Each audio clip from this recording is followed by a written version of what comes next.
नागपंचमी म्हटलं की कोकणातील एक पारंपरिक पदार्थाची आठवण होते. त्यातला खास सुगंधी आणि चविष्ट पदार्थ म्हणजेच पातोळ्या. हळदीच्या पाण्यात गुंडाळून वाफवलेल्या अशा पातोळ्यांची रेसिपी आज मी तुमच्याबरोबर शेअर करणार आहे. पातोळ्या करण्यासाठी सुरुवातीला आपण इथे सारण तयार करून घेऊया. एका कढईमध्ये 1 चमचा तूप घालायचं, त्यामध्ये अर्धी वाटी एवढं गूळ वितळून घ्यायचं आहे. वितळलेल्या गुळात त्याच वाटीने 1 वाटी एवढं ओलं खोबरं किसून घेतलेलं आहे. मीडियम गॅसवर व्यवस्थित सगळं एकजीव होईपर्यंत आपल्याला इथे शिजवून घ्यायचं आहे. सारण चांगलं शिजलं की त्यामध्ये अर्धा चमचा एवढं वेलची पूड घातलेली आहे, थोडंसं जायफळ किसून घातलेलं आहे आणि अगदी किंचितसं मीठ घातलेलं आहे. साईडला आपण सारण थंड करत ठेवायचं आहे. आता इथे तांदळाची उकड काढण्यासाठी एका कढईमध्ये मी 1 ग्लास एवढं पाणी घातलेलं आहे. उकडला चांगली चव यावी म्हणून अर्धा चमचा साखर, 1 चमचा तूप आणि मीठ घातलेलं आहे.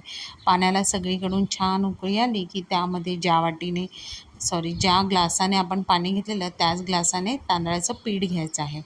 मीडियम गॅस करायचा आणि तांदळाचं पीठ घालून व्यवस्थित मिक्स करायचं. या स्टेजला गॅस बंद करायचा, झाकण ठेवून उकड 5 मिनटं तशीच ठेवायची.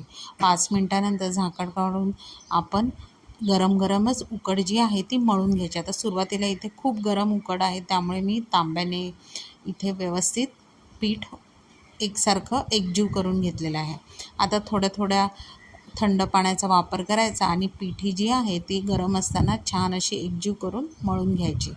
आता इथे तुम्ही उकडीचं पीठ बघू शकता, चिकट आहे. आपल्याला पातोळ्यांसाठी असं चिकट पिठाची गरज आहे.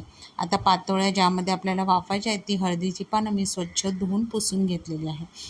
आता इथे अर्ध्या हळदीच्या पानावर मी एक गोळा घेतलेला आहे आणि जो तांदळाचा पिठाचा जो गोळा आहे तो जेवढा जमेल तेवढा आपल्याला इथे पातळ थापायचा आहे.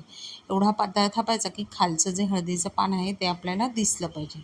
आता ह्यामध्येच मध्यभागी सेंटरला मी आपलं नारळाचा सारण घातलेलं आहे आणि एक साईड ह्याची फोल्ड करून व्यवस्थित ह्याच्या कड्या ज्या आहेत त्या सगळीकडून नीट अशा टाईट बंद करून घ्यायच्या, जेणेकरून वाफवताना कडा त्याच्या ओपन होता कामा नये. व्यवस्थित टाईटली सगळ्या कडा आपण बंद करून घ्यायच्या आणि अशा प्रकारे सगळ्या ज्या पातोळ्या आहेत त्या बनवून रेडी करून घ्यायच्या.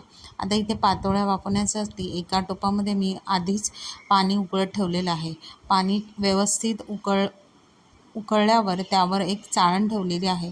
त्याच्यातच आपण तयार केलेल्या ज्या पातोळ्या आहेत त्या एक करून ठेवायच्या आहेत आणि जवळजवळ 15 ते 20 मिनटासाठी फास्ट गॅसवर ह्या वाफवून घ्यायच्या. 15 ते 20 मिनटानंतर गॅस बंद करायचा, झाकण काढायचं आणि आपल्या ह्या पातोळ्या थंड करून घ्यायच्या.